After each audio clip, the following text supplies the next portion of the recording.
Cuando el agente del FBI Carl Schlaff se sentó frente a Scott Lee Kimball, un recluso en la prisión de Englewood en Colorado, esperaba que lo que tenía que decir fuera bueno, y lo fue.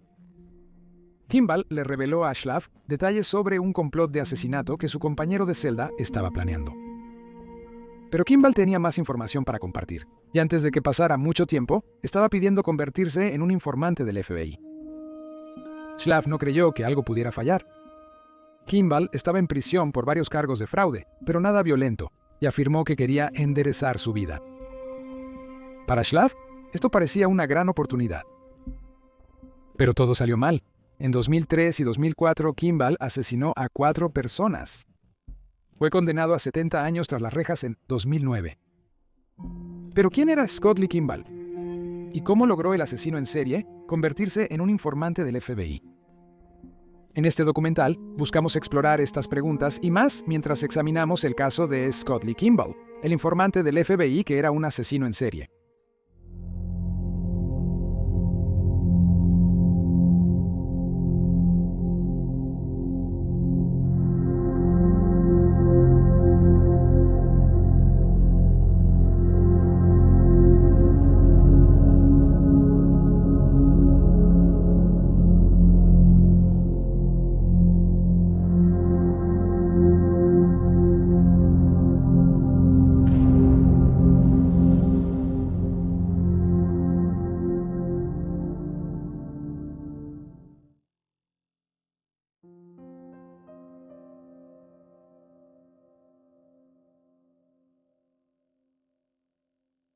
El 21 de septiembre de 1966 en Boulder, Colorado, Scott Lee Kimball fue el mayor de 2 hijos, nacido de Barb y Virgil Kimball.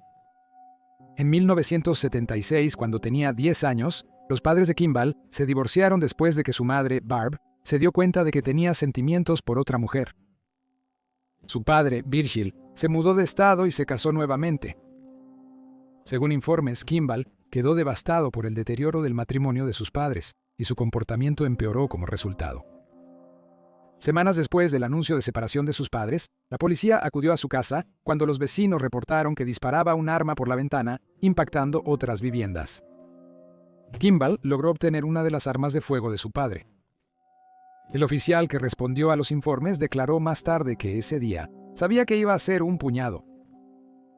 Después de la separación, Kimball y su hermano menor Brett comenzaron a pasar más tiempo en la residencia de su abuela, en el parque de casas móviles Skylark de Lafayette. Aquí Kimball conoció a un hombre que cambiaría su vida para siempre. Theodore Payton, de 41 años, adoraba a Kimball. Le sorprendió con regalos divertidos, le prestó toda su atención cuando hablaba, y más tarde lo llevó en largos viajes a su cabaña en el borde del embalse de Netherlands Parker. Pasaban horas charlando, jugando videojuegos y divirtiéndose. Pero Kimball, de 10 años, no comprendía los verdaderos motivos de Payton. Mientras Kimball se bañaba, Payton le ofreció ayuda para lavar su espalda. Luego le dijo al joven que quería darle un masaje. En algún momento durante este encuentro, Payton tomó una revista pornográfica y comenzó a hojearla. Eventualmente comenzó a masturbarse frente a Kimball. Le pidió al niño de 10 años que lo tocara, y a partir de ahí, las cosas se intensificaron. Al principio, Payton tomaba imágenes desnudas de Kimball, pero pronto comenzó a atar al niño, abusar sexualmente de él y grabar el abuso en película. Cuando era adolescente, a Kimball le daban jugo de naranja mezclado con alcohol y Payton participaba en perturbadoras rondas de verdad o reto con el niño. Le advirtió a Kimball que no le contara a nadie, amenazando con matar a su padre si lo hacía. En 1981, Brett y Kimball se mudaron a Hamilton, Montana, con su padre, pero Kimball visitaba Boulder, Colorado los fines de semana, donde Payton seguía abusando de él. En Montana, Kimball empezó a ir a la escuela secundaria Centaurus, pero la dejó después de un mes. Un ex compañero de Kimball recordó, no era de los chicos populares, era bastante tranquilo. No está claro cuánto tiempo Payton continuó abusando de Kimball, pero la historia de sus formas depredadoras y abusivas no salió a la luz hasta 1989, cuando Kimball tenía 23 años. Durante un viaje de caza con su hermano en el oeste de Montana, Kimball intentó suicidarse. Se paró en su habitación de motel con el cañón de un rifle contra su frente y apretó el gatillo. La bala rozó el cráneo de Kimball, dejando un agujero en su frente que más tarde dejaría una notable cicatriz debido a la explosión trasera del disparo. El joven de 23 años fue hospitalizado de urgencia, permaneciendo en estado crítico por varios días. Su primo notó que la experiencia lo cambió dramáticamente, diciendo: «Es como si hubiera perdido su conciencia. Nunca volvió a ser el mismo». Después del intento de suicidio, Kimball y otros chicos abusados por Payton lo denunciaron a la policía de Boulder. Payton fue arrestado y en 1991 fue condenado por 6 cargos de asalto sexual a un menor y condenado a 7 años de prisión. Fue liberado en 1996 y regresó a Netherlands, Colorado. A pesar de estar obligado por ley a registrarse como delincuente sexual, Payton no lo hizo hasta que un grupo de padres preocupados se dio cuenta de esto y lo llevó a la atención de las autoridades. En 1992, Kimball escribió sobre sus vivencias en una carta a un juez de Boulder que evaluaba reducir la condena de Payton. Él declaró: «Ted Payton me negó mi derecho a una infancia normal, saludable e inocente. Debido al egoísmo de Ted Payton y su necesidad de gratificación sexual, ha dañado mi vida para siempre». Continuó acusando a Payton de no asumir la culpabilidad de sus crímenes, señalando que Ted Payton no ha mostrado ningún remordimiento y agregando que sus crímenes me costaron a mí y a mi familia muy caro. En 2010, se le pidió a Payton que comentara sobre el abuso que cometió. Su única respuesta fue que eso fue hace mucho tiempo. Murió en su casa en 2017 a la edad de 81. Una exnovia de Kimball, Denise Pierce, le diría más tarde a la policía que él culpaba a su madre por el abuso, afirmando que sentía que su propia madre lo envió a estar con el abusador. Esto le generó algunos problemas de ira profunda hacia ella. También dijo que Kimball dijo que la prueba le había hecho sentir vergüenza como hombre. La madre de Payton, Barb, dijo a los investigadores que al principio no sospechaba que algo estaba mal con él. Cuando le preguntó a su hijo sobre él en 1980, él negó haber sido abusado. Kimball tenía un largo historial criminal desde joven. En 1988, fue condenado por primera vez por un delito grave al emitir cheques sin fondos en moteles. También fue acusado en este momento por dirigir un negocio ilegal de equipamiento para caza en Montana, que implicaba ayudar a personas sin estatus legal a cazar vida silvestre como alces y osos, y por emitir un cheque sin fondos en el condado de Missoula. De vuelta en Broomfield, Colorado, se descubrió que era responsable de entrar a robar en 2 casas y robar varios artículos, incluyendo una caña de pescar, 2 rifles y una escopeta, y también fue acusado por estos robos. Los delitos de Kimball eran no violentos en ese momento y frecuentemente lograba evitar la cárcel, pero cuando era un hombre libre, a menudo miraba por encima de su hombro a las muchas personas a las que había estafado dinero. En junio de 1993, Kimball se casó con Larissa Minier y la pareja se mudó a Spokane, Washington. Kimball estuvo casado brevemente una vez antes, pero se conocen pocos detalles sobre la unión. Su primer hijo con Larissa nació en 1993 y el segundo en 1996. A pesar de tener 2 hijos en el matrimonio, Kimball no cambió sus hábitos de engaño y fraude. Pronto se metió en el negocio de la madera y comenzó a realizar estafas y a defraudar dinero de varios locales, incluyendo al dentista de Larissa y a los obispos de su iglesia. En 1996, la pareja se declaró en quiebra y un año después solicitaron el divorcio, con Larissa citando las formas de estafa de Kimball como parte del problema, señalando: «No era raro tener un servidor procesado en nuestro porche cada 2 semanas sirviéndonos papeles». Siempre se excusaba, nunca asumía la culpa. Ella aseguraba que él frecuentaba trabajadoras sexuales durante su matrimonio. A pesar del divorcio, la pareja mantuvo su relación por varios años. En 1999, las cosas empeoraron cuando Larissa denunció a la policía que Kimball la había violado a punta de pistola. Kimball, al ser confrontado por los oficiales, argumentó que su ex-esposa decía esto solo para obtener la custodia total de los niños.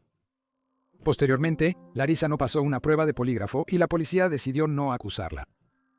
Se informó que esta decisión también se tomó en parte porque la pareja continuó teniendo relaciones sexuales consensuadas después del incidente, lo que llevó a los fiscales a considerar el caso complicado. La situación de Kimball empeoró cuando las autoridades de Spokane comenzaron a investigarlo por 3 cargos de falsificación de cheques. En 2000, fue encarcelado en Montana por violar la libertad condicional después de una condena por fraude. Un año después, fue enviado a una casa de medio camino, pero escapó al mes. Mientras trabajaba solo como cajero en una estación de gasolina, robó más de $600 de la caja y se llevó un camión.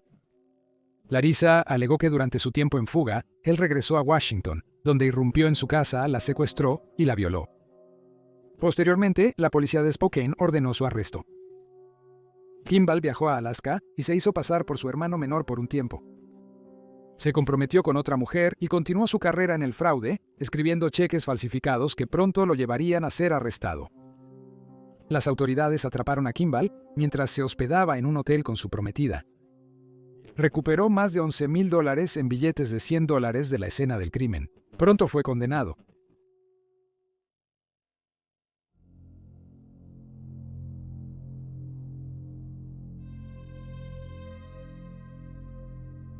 En agosto de 2002, el agente del FBI Carl Schlaff y un colega fueron enviados a la prisión de baja seguridad de Englewood, en el condado de Jefferson, Colorado, para hablar con Kimball.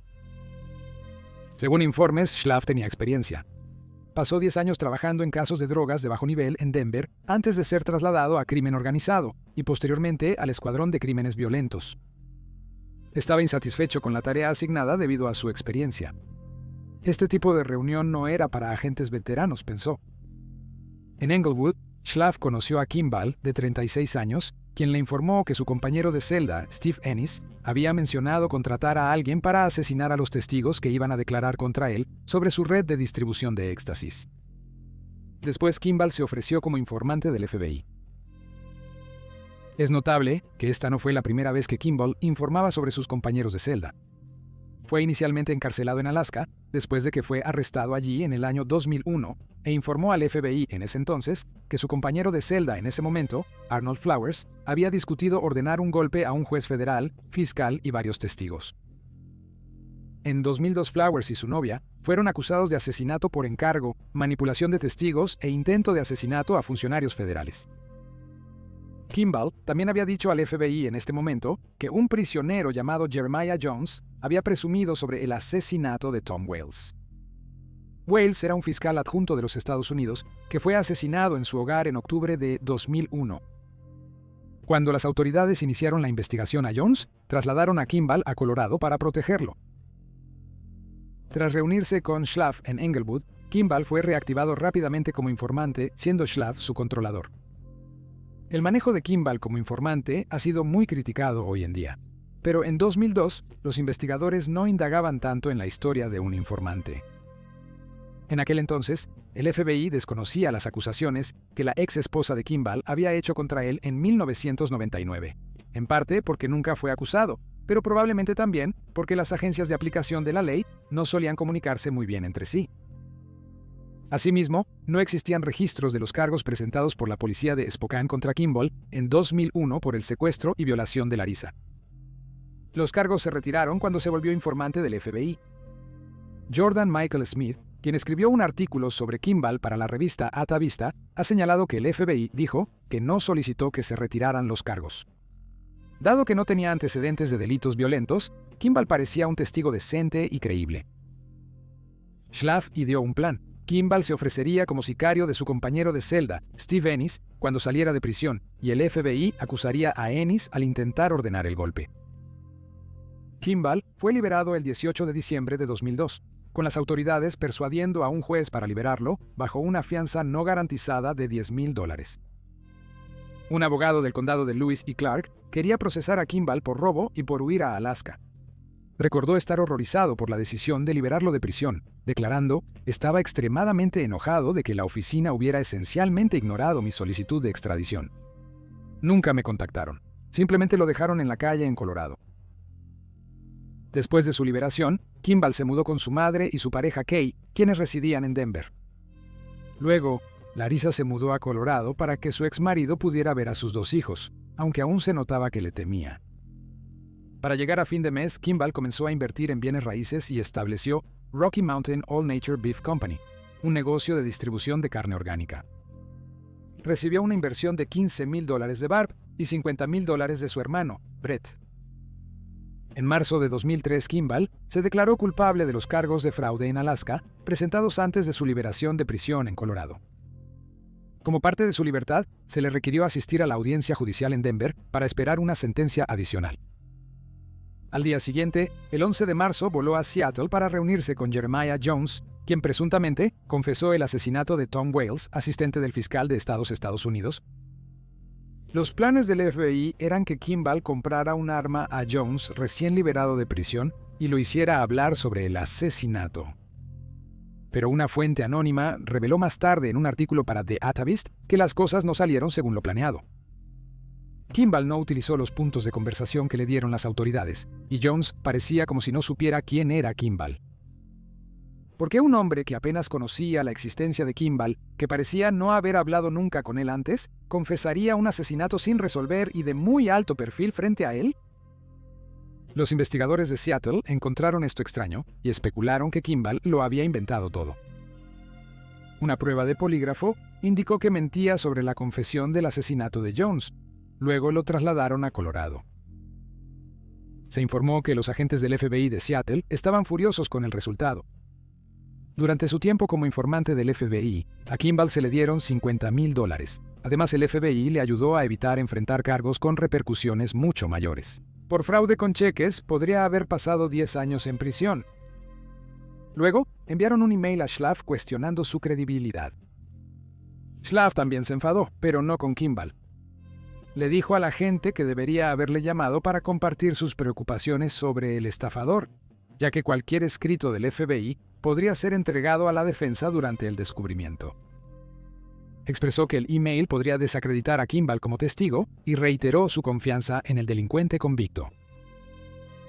Un mes después, en abril de 2003, Schlaf llevó a Kimball a una reunión como parte del caso de Steve Ennis. Conectado con un micrófono, Kimball entró a un Applebee's y habló con un hombre llamado Jason Price durante 2 horas sobre el tráfico de cocaína en Alaska. También discutieron sobre los testigos que iban a testificar contra Ennis, pero no se mencionó que se hubiera ordenado un golpe. A pesar de que muy poca información salió de la discusión, Schlaf afirmó que la reunión fue fructífera. Poco después, sin embargo, descubrió que su investigación estaba siendo suspendida, ya que había problemas para obtener la cooperación de la Fiscalía de los Estados Unidos para usar a Kimball como testigo cooperante. Pasó otro mes y Schlaf dejó a Kimball en el aeropuerto. Estaba programado para ir a Alaska para consultar en el juicio de Arnold Flowers, el hombre que, junto con su novia, intentó ordenar varios asesinatos de funcionarios y testigos. Durante el viaje en coche, Schlaf notó que Kimball lucía distraído y casi paranoico. Incluso le preguntó a la gente si había algún problema. Con sospechas, Schlaf dejó a Kimball, regresó a su oficina y verificó si había órdenes de arresto pendientes contra Kimball.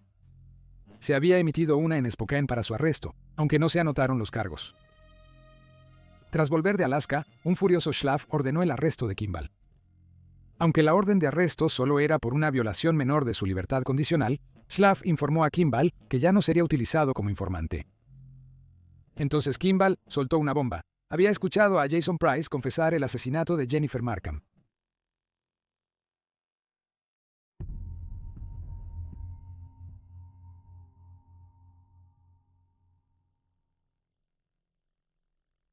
A fines de diciembre de 2002, Kimball conoció a Jennifer Markham, de 25 años, novia de Steve Ennis.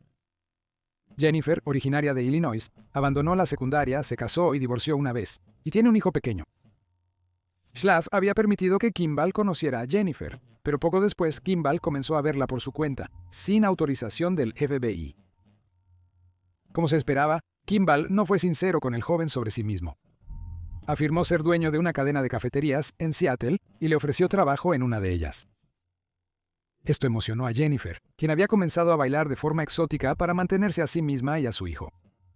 Pero odiaba el trabajo y deseaba cambiar de rumbo. Kimball le pidió permiso a Schlaf para tener relaciones sexuales con Jennifer, pero se lo negaron. Jennifer era una posible sospechosa o una valiosa fuente de información en el caso contra Ennis. Schlaf consideró la petición inusual, pero dado que Kimball había estado en custodia durante 14 meses, parecía inocente. En febrero de 2003, Jennifer desapareció después de decirle a su novio, Dennis, que iba a cenar con Kimball el día 17, pero Dennis nunca volvió a saber de ella. Le dijo a los investigadores que estaba completamente dedicada a él y siempre lo contactaba, pero sus llamadas simplemente iban al buzón de voz. También le escribió cartas, pero nunca recibió respuesta. Los registros del FBI indican que Kimball le dijo a Schlaff que tuvo noticias de Jennifer. Había tomado un vuelo a Nueva York, donde continuó trabajando como bailarina exótica y consiguió trabajo como escort. Sin embargo, en abril, le dijo a Schlaff que había escuchado que Jennifer estaba muerta. No proporcionó más detalles. Schlaff descubrió después que ni Jennifer ni Kimball usaron sus móviles el día posterior a su cena. El teléfono de Jennifer nunca se volvió a usar, pero el de Kimball se usó 3 días después. Además, el vehículo de Jennifer se dejó en el Aeropuerto Internacional de Denver a principios del 18 de febrero y fue remolcado a finales de marzo por considerarse abandonado. Se enviaron 2 cartas a Jennifer para que pagara las tarifas pendientes por estacionar su coche en el aeropuerto, pero nunca las respondió. El padre de su hijo dijo que ella no había visitado ni había hecho contacto desde que se mudó de su casa. En mayo de 2003, cuando Kimball informó a Schlaff que Price había confesado el asesinato, el agente quedó atónito. Kimball afirmó que Price le mostró una foto de su cuerpo atado y amordazado, y tras el asesinato la metió en el maletero, condujo a Rifle, Colorado, y la arrojó en un arroyo. Según se informa, Price le pidió a Kimball que le quitara los implantes de senos a Jennifer del cuerpo, ya que temía que el número de serie pudiera usarse para identificarla y eventualmente llevar a los investigadores hasta él. Kimball fue interrogado sobre la interacción con Price no solo por Schlaff, sino también por Susan Halonen, una agente de la Administración Federal de Control de Drogas que estaba trabajando en el caso Ennis. Ella no creía la historia de Kimball, pero no pensaba que Price fuera capaz de un crimen así, señalando: le habían robado drogas, le habían estafado, y simplemente no era una persona violenta. También no sabía de ninguna razón por la cual Price mataría a Jennifer. Le dijo a Schlaff que creía que Kimball era el responsable de la desaparición de Jennifer, pero no pudo proporcionar un motivo detrás del asesinato. Kimball pasó un polígrafo relacionado al caso, lo que sugirió su inocencia. En ese tiempo, los polígrafos se consideraban mucho más confiables que en la actualidad. Los padres de Jennifer se preocuparon por su desaparición en 2004 al descubrir que su coche fue abandonado en el aeropuerto. A través de Schlaff, contactaron a Kimball, quien le contó a Bob, el padre de Jennifer, cómo Jordan Price la asesinó, fotografió su cuerpo y arrojó sus restos en un arroyo. Luego se ofreció a llevar a Bob al lugar donde estaba el cuerpo. Más tarde esa noche, se acercó a la madre de Jennifer en su hotel y dijo que si firmaba un contrato que le permitiera atarla y tener relaciones sexuales con ella, le mostraría lo que el asesino le hizo a su hija. Por supuesto, la madre de Jennifer rechazó esta oferta, pero tanto ella como su exmarido llegaron a la misma conclusión respecto a Kimball y su conexión con su hija. Él era el asesino. Jennifer Markham no fue la primera víctima de Kimball. Hacia finales de 2002, Kimball se acercó a Leanne Emery, de 24 años, la novia de Steve Hawley, un recluso en Englewood que estaba cumpliendo condena por un robo a un banco. Hawley había intentado escapar de prisión anteriormente. Kimball le contó a Schlaff sobre un nuevo plan de escape, por lo que Schlaff informó a los funcionarios de la prisión, quienes confinaron a Hawley en solitario. El confinamiento solitario impedía a Leanne contactar a Hawley, y para entonces ya había conocido a Kimball, dependiendo de él para tener compañía. Aunque se sabía que había enviado un correo electrónico a un primo describiendo al hombre mayor como peligroso, pero si no te metes con él es tu mejor amigo. En enero de 2003, Leanne vio a sus padres en su ciudad natal y empacó su coche para un viaje a México. También llamó a su hermana y le hizo saber que si algo le sucedía, la amaba. Sin embargo, Leanne no fue a México ella y Kimball pasaron una semana viajando por 4 estados occidentales diferentes y robaron cheques por valor de $15,000. El 27 de enero, 11 días después de dejar la casa de sus padres, les llamó para decir que se quedaría más tiempo, aunque ya estaba de vuelta en Colorado. Finalmente, Leanne llamó a su primo, diciendo que si Kimball se enteraba de su charla, los mataría. De lo contrario, dijo, estaba bastante segura y aunque no revelaría su paradero, dijo que estaba con varios policías corruptos. 2 días después, se registró para salir del hotel en el que se alojaba en Grand Junction, y nunca más se supo de ella. Kimball afirmó que fueron a Bryson Canyon en los acantilados de Utah, y le pidieron a la joven de 24 años que fuera de excursión con ellos.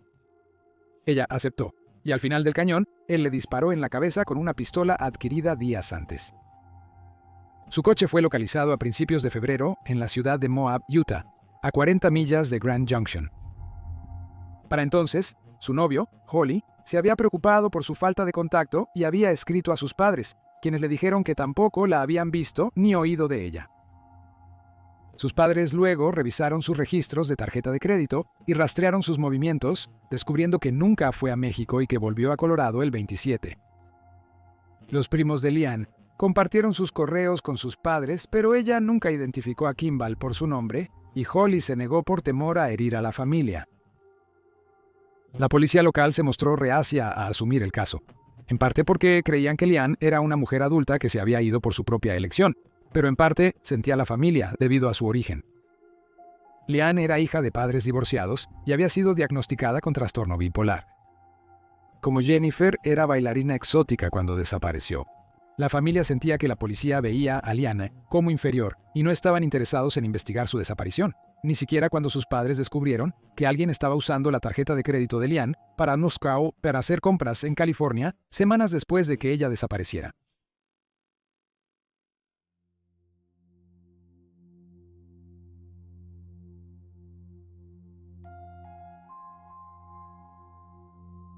A principios de enero de 2003, antes de que él y Leanne viajaran por los estados del oeste, Kimball conoció a Lori McLeod en un casino en Black Hawk, Colorado.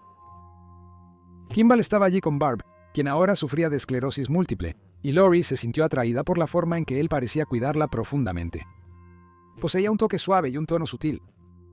Lori encontró a Kimball agradable y le dio su número. Al igual que con Jennifer, Kimball mintió sobre sí mismo. Aseguró ser un agente del FBI, mostrando una placa falsa y una laptop con el sello de la oficina. Kimball y Lori se unieron por su rol como padres de Cody, Justin y Casey respectivamente. Empezaron a salir en febrero de ese año.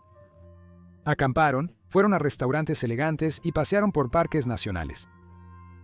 Lori notó que su nuevo novio se fijó en su hija de 19 años, quien tenía antecedentes de huir de casa y había luchado contra la adicción a las metanfetaminas.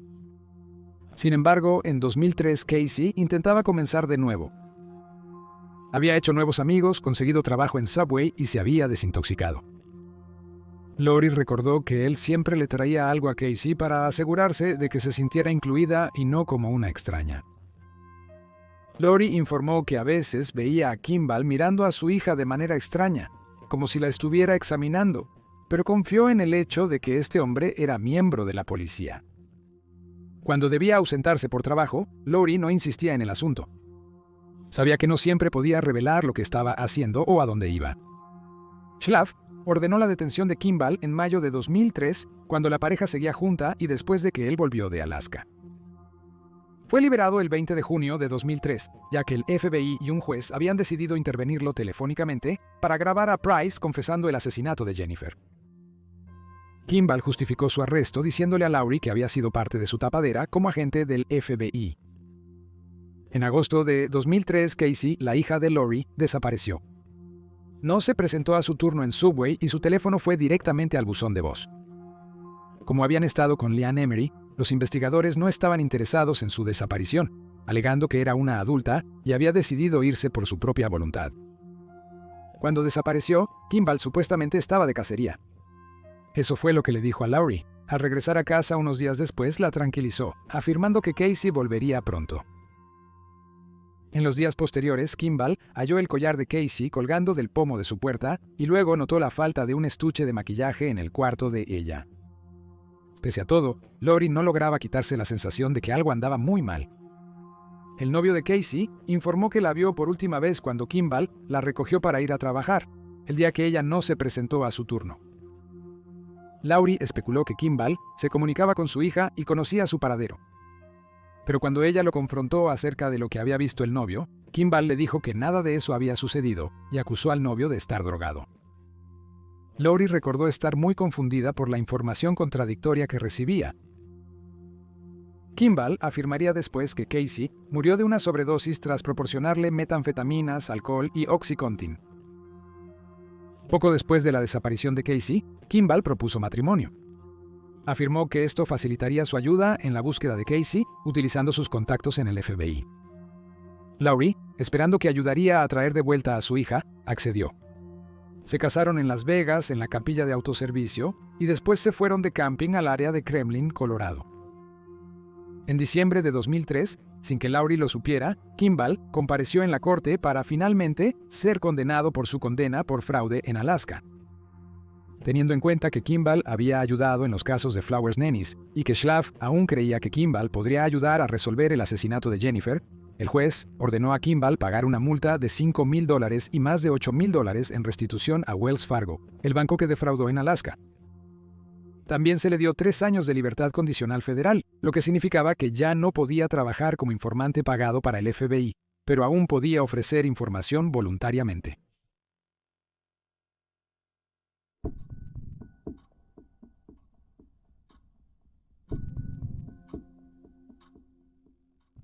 Durante el primer año de matrimonio, Kimball estuvo ausente con frecuencia y cuando estaba en casa, Lowry notó que comenzó a tratar con crueldad a sus hijos. Pero Justin, su hijo mayor, parecía ser el más afectado. Kimball a menudo lo llamaba Susie, porque consideraba que la personalidad gentil de Justin era femenina, pero incluso Lowry no esperaba lo que vendría después. El 14 de julio de 2004, Cody entró corriendo a la cocina gritando que Justin estaba herido y le dijo a Lowry que llamara a una ambulancia. Sin embargo, durante su llamada con los despachadores, Kimball entró corriendo cargando a Justin. Colocó al niño en el asiento del copiloto y se lo llevó. Luego Cody y Lowry se subieron a su coche rumbo al hospital. Al llegar, colocaban a Justin en una camilla. Estaba cubierto de sangre y vómito y estaba convulsionando. Kimball afirmó que mientras jugaban en el jardín trasero, una rejilla de metal para ganado cayó sobre Justin, lesionándole la cabeza. Mientras iban al hospital, el niño intentó bajar la ventana para vomitar, pero abrió la puerta del coche por error. Cayó del vehículo y aterrizó en la carretera. Kimball declaró que iba a unos 60 km/h y que no había forma de lograrlo. Pero Justin fue puesto en un coma inducido médicamente durante 2 semanas y cuando despertó preguntó, ¿por qué papá me hizo esto? Afirmó que su padre había empujado la rejilla sobre él y lo había empujado fuera del auto mientras viajaban al hospital. Aunque las autoridades investigaron la historia de Justin, decidieron que era simplemente la palabra del padre contra la del hijo. La policía también estaba confundida sobre quién debería presentar cargos si decidieran hacerlo. El incidente de la rejilla y el del vehículo ocurrieron en distintas jurisdicciones. Al final, no se presentaron cargos, lo cual fue lamentado por Larissa, madre de Justin y Cody. Ya había intentado obtener la custodia exclusiva de sus hijos repetidamente, pero sus apelaciones fueron rechazadas. Aun después de que Justin resultó herido, ella debía enviar a los chicos a ver a su padre cada 2 fines de semana. Notablemente, después del supuesto intento de asesinato a Justin, Barb, quien trabajaba como agente de seguros de vida y había ayudado a Kimball a sacar muchas de sus pólizas, cambió el beneficiario de la póliza de seguro de vida de Justin de Kimball a ella misma. Había observado que solo unas pocas semanas antes del incidente, Kimball había preguntado quién era el beneficiario de la póliza de $50,000 y le dijo a un empleado que temía que él hubiera intentado matar a Justin para poder obtener el dinero. Cuando Justin fue hospitalizado, el tío Terry de Kimball viajó desde Alabama a Colorado con sus 2 perros para ayudar a cuidar a los niños. Le informó a Kimball que quería invertir o ser su socio comercial. Un año antes, Kimball había comenzado otro negocio de carne llamado Faith Farms. De regreso en Alabama, la esposa de Terry se preocupaba por el posible acuerdo. Terry ya había intentado hacer negocios con su sobrino cuando estaba trabajando en un negocio de madera en Spokane, lo cual terminó en desastre, y ella temía que esta nueva aventura terminara de la misma manera. Sin embargo, poco después de que Terry llegó a Colorado, se fue de nuevo. Kimball le dijo a Lowry al llegar del trabajo que ganó la lotería del estado de Ohio, conoció a una bailarina exótica y se mudaría a México. Lowry no creyó la historia. No le gustaba Terry y no entendía cómo alguien podría encontrarlo atractivo, aún con dinero, pero de todos modos estaba contenta de deshacerse de él y no pensó más en ello. Sin embargo, notó que algunos muebles habían sido reorganizados en la casa. Señaló una mancha en su sofá de cuero blanco y preguntó qué era. Kimball afirmó que era vómito de perro, pero Lowry no le creyó y así lo expresó. Kimball desestimó sus preguntas insinuando que tal vez el propio Terry había vomitado y culpado a los perros. El asunto se resolvió pronto y la pareja siguió adelante. Sin embargo, en Alabama, Karen, esposa de Terry, no sabía nada de él en semanas. Solicitó el divorcio creyendo que él la contactaría, pero no sucedió. Luego llamó a los Kimbells y preguntó dónde estaba Terry. Lori repitió la historia que le contó su esposo. En las semanas tras la desaparición de Terry, su banco detectó actividad sospechosa en su tarjeta de crédito, que luego se vincularía a su sobrino. Usando el nombre de su tío, Kimbell compró 21 cabezas de ganado por casi $12,000 de un rancho basado en Colorado. Sin embargo, el rancho no recibió su dinero y se quejó al Departamento de Agricultura del estado. Asimismo, el banco de Terry detectó que en su cuenta se giraron cheques sin fondos por más de $23,000 durante 4 meses. Se reportó esta actividad al FBI, pero no se sabe si tomaron acción sobre la información. En 2005, un año después de su última aparición, Terry supuestamente envió un correo electrónico a Virgil, el padre de Kimball, diciendo que disfrutaba México y que era improbable que volviera. Después de este punto, la familia no volvió a saber de él y su esposa Karen finalizó el divorcio en ese mismo periodo.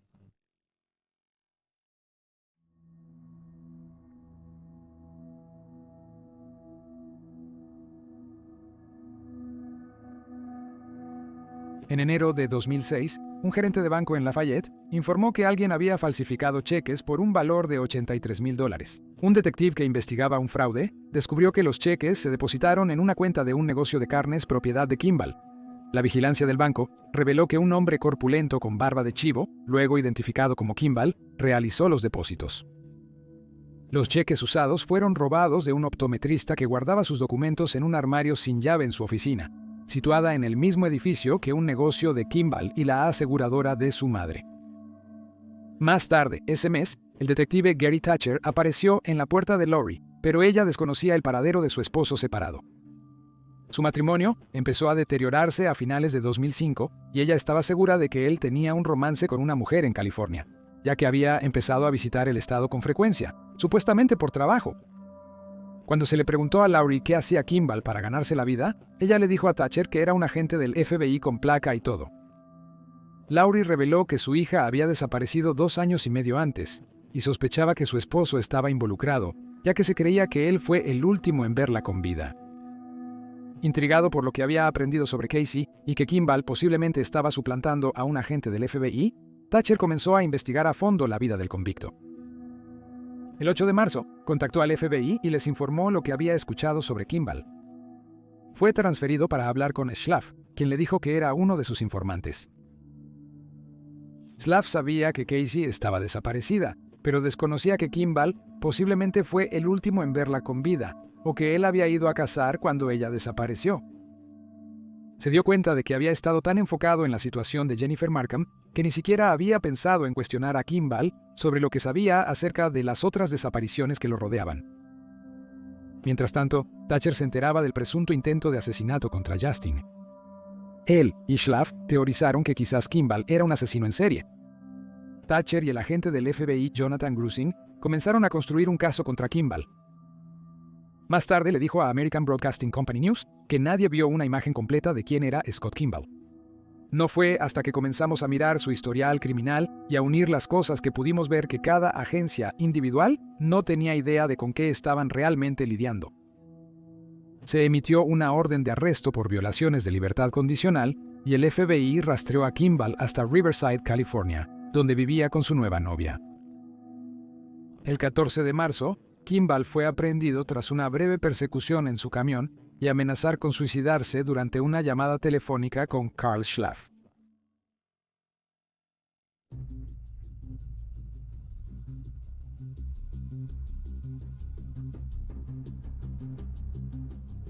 Kimball fue encarcelado en Montana por 2 años debido a su fuga de la casa de medio camino en 2001. Unos meses después, fue llevado a Denver acusado de poseer ilegalmente armas de fuego, algo que su hermano menor Brett había llevado a su atención. Durante esta audiencia, Kimball le dijo al juez: «Me gustaría obtener toda la ayuda posible para evitar volver a esta situación, este ciclo en el que estoy». Le dieron 10 meses de cárcel y 6 meses en una casa de medio camino, que cumpliría después de terminar su tiempo en Montana. A Thatcher y al FBI no les importó que las sentencias fueran cortas. Necesitaban que Kimball estuviera fuera lo suficiente para construir su caso contra él. Intentaron interrogarlo sobre las desapariciones de Jennifer y Casey, pero él negó saber qué les había sucedido. El caso avanzó cuando Lori reveló a los investigadores que poseía las pertenencias de Kimball. Fue desalojada de su vivienda compartida tras su arresto y sus pertenencias fueron empacadas en cajas. La policía examinó los artículos y encontró varias pistas interesantes. Un sombrero que era parte del uniforme de trabajo de Casey, un recibo de un supermercado en Walden, fechado el día después de que Casey fue visto vivo por última vez, cuando Kimball supuestamente estaba en su viaje de casa. Documentación relacionada con la configuración de la cuenta de correo electrónico a nombre de Terry que le decía a Virgil que no regresaría de México y la laptop de Leanne Emery. Al revisar los documentos en la laptop, hallaron una foto de Leanne. En ese instante, desconocían quién era ella, pues aún no sabían la conexión de Leanne con Kimball. No fue hasta que hablaron con Holly que se enteraron de su desaparición. También se recuperó la laptop de Kimball. Contenía cientos de imágenes y videos de mujeres siendo torturadas, mutiladas y amenazadas con una pistola. También guardaba recortes de periódicos sobre asesinos que ataban y torturaban a mujeres. En abril de 2007, los investigadores contactaron a Root National Forest cerca de Walden, teorizando que Kimball había llevado a Casey allí. Se les informó que un cazador había encontrado recientemente un cráneo. Se identificó rápidamente como de Casey. Los investigadores ahora estaban convencidos de que Kimball estaba vinculado a 4 asesinatos. Como la ley de Colorado era especialmente dura contra los delincuentes habituales, los fiscales estaban preparados para acusar a Kimball como un estafador en serie, lo que le llevaría a 48 años de prisión. Thatcher y sus colegas optaron por ofrecer a Kimball un acuerdo de declaración de culpabilidad. El acuerdo requeriría que se declarara culpable de fraude y asesinatos, y que guiara a los investigadores hasta el cuerpo de las víctimas. Si hacía esto, solo enfrentaría un cargo de asesinato en segundo grado. Si rechazaba la oferta, enfrentaría cargos individuales por cada asesinato y posiblemente la pena de muerte. Kimball finalmente aceptó el trato. El cuerpo de Leanne fue hallado cerca de Moab, en el cañón donde fue baleada, mientras que el de Terry se encontró en Vail Pass, en las montañas rocosas. Sin embargo, no sabía dónde había enterrado los restos de Jennifer, y después de intentar en varias ubicaciones, llegó a la realización de que había olvidado dónde había puesto su cuerpo. Por esto, el trato quedó cancelado. Aún así, Kimball se declaró culpable de los 4 asesinatos. Ed Coet, primo de Kimball y exoficial de inteligencia militar, leyó una declaración en nombre de Kimball después de la audiencia. Merezco ser responsabilizado y castigado por mis crímenes. Sin embargo, no actué solo. Kimball escribió que trabajó como informante para Carl Schlaff. Le di solo información inútil, pero él pudo dirigirme profundamente en un inframundo criminal que era emocionante e intrigante, pero resultó ser muy peligroso y mortal. Kimball creía haberse involucrado demasiado, y el FBI, especialmente Carl Schlaff, no lo había ayudado. También afirmó que cada víctima había estado involucrada en una conspiración criminal para introducir drogas en la prisión de Englewood. Sin embargo, en 2021, Kimball cambió su historia 2 veces mientras hablaba con el atavista. Primero afirmó que Leanne, Jennifer y Casey lo estaban chantajeando o amenazando con exponer sus esquemas fraudulentos al FBI, por lo que tuvo que matarlas. Luego afirmó que había matado a las 3 mujeres en nombre de una pandilla de motociclistas. Confesó que asesinó a Terry por ser un abusador infantil. No se ha encontrado evidencia que respalde estas afirmaciones.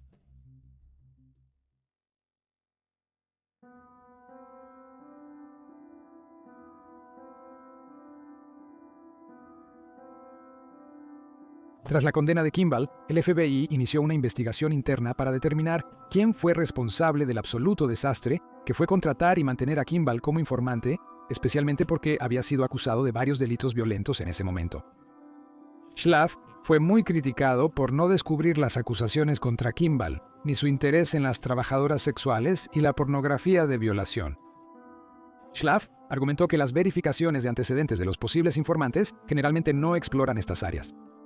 Fue suspendido de sus deberes por 3 semanas, debido a que la investigación interna determinó que su desempeño fue deficiente. La investigación también dijo que Schlaff debería haber dejado de usar a Kimball como informante cuando los agentes de Seattle comenzaron a dudar de su credibilidad. En apelación, el castigo se redujo en 1 semana, pero Schlaff finalmente dejó el FBI ya que los fiscales y superiores no querían que trabajara en casos criminales. Stephen le dijo a los investigadores que nunca pidió a nadie que matara a alguien en su nombre. De manera similar, Arnold Flowers, el recluso en Alaska que supuestamente ordenó asesinatos con su novia, se descubrió que solo dijo que, si los testigos decidían no presentarse, todo estaría bien. Finalmente, solo se le condenó por manipular testigos. Su comentario se consideró muy vago para sustentar una acusación de intento de homicidio. En 2008, Laurie MacLeod anuló su matrimonio con Kim Ball. Después, se casó con otra reclusa en sus 20s, condenada en Kansas por maltrato infantil. Los dos no se han encontrado en persona. En 2010, finalmente le quitaron sus derechos parentales. Se informó que Justin quedó con problemas de visión en su ojo izquierdo, pero, aparte de eso, se recuperó completamente del incidente en el que su padre supuestamente intentó asesinarlo. En la preparatoria, evitó los deportes para prevenir otra lesión en la cabeza. Su madre, Larissa, le dijo a los medios: «Si lo vieras hoy, nunca lo sabrías». Señaló que el incidente de 2004 la impactó profundamente, porque Kim Ball nunca había sido violento con sus hijos. Justin luchó por entender el evento durante años después, con Larissa agregando que él era solo parte de la enfermedad motivada por el dinero de su padre. Se informa que Kim Ball negó haber intentado matar a Justin, declarando: «Si tengo algún arrepentimiento, es haber defraudado a mis hijos». Justin todavía lucha con los crímenes de su padre como adulto. Le dijo a 2020: «Es imperdonable y está exactamente donde pertenece». Aunque solo se le ha acusado de 4 asesinatos, los investigadores creen que es posible que Kim Ball estuviera involucrado en muchos más. Stan Garnett, fiscal de distrito del condado de Alder, afirmó que presuntamente Kim Ball se había jactado con otros de asesinar a decenas de personas. Como muchas de sus víctimas eran individuos vulnerables cuyos casos la policía no investigó a fondo, hay algunas sospechas de que él se centró en otros en circunstancias similares y se les ha pasado por alto. Los investigadores también sospechan que Kim Ball tenía un nivel de experiencia en asesinatos antes de la muerte de Jennifer Markham, ya que sus asesinatos se llevaron a cabo muy juntos y no parecían afectarlo en su vida diaria. En 2017, Kim Ball intentó escapar de la prisión. Él y otro recluso planearon escapar y asesinaron a 2 individuos en el exterior, pero su plan fue frustrado cuando un ex compañero de celda le contó al FBI. Se retiró la acusación de incitación al asesinato, y en 2020, Kim Ball se declaró culpable de un cargo de intento de escape. Se añadieron 4 años a su condena. Kim Ball está cumpliendo su condena en la penitenciaría de los Estados Unidos, Florence High, una prisión de máxima seguridad en Colorado.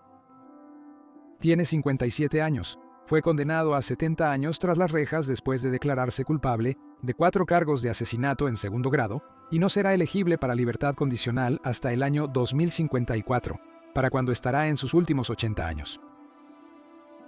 Las razones precisas de los asesinatos de Kim Ball aún se desconocen. No regresó al lugar de sus crímenes, no conservaba trofeos y los asesinatos a menudo parecían repentinos y no planeados. Posiblemente estaba motivado por el dinero, ya que utilizó la tarjeta de crédito y el nombre de Terry para comprar artículos para su negocio y utilizó la tarjeta de crédito de Leanne después de su fallecimiento. Aunque Casey y Jennifer parecían tener poco en cuanto a riqueza material. La madre de Kim Ball, Barb, le dijo a los investigadores que su hijo culpa a todo del abuso que sufrió cuando era niño. El padre de Casey, Rob MacLeod, señaló que siente mucha simpatía por Kim Ball después de descubrir el abuso que sufrió en su juventud, pero agregó que eso no lo absuelve de sus crímenes. Tiene cierto poder explicativo, pero no excusa nada. Las víctimas deberían mostrar empatía entre sí. El padre de Leanne Emery, Howard, expresó sentimientos similares, diciendo que muchas personas han pasado por cosas terribles y no están por ahí asesinando gente. Somos responsables de nuestros actos en la vida. Todos enfrentamos dificultades en la vida,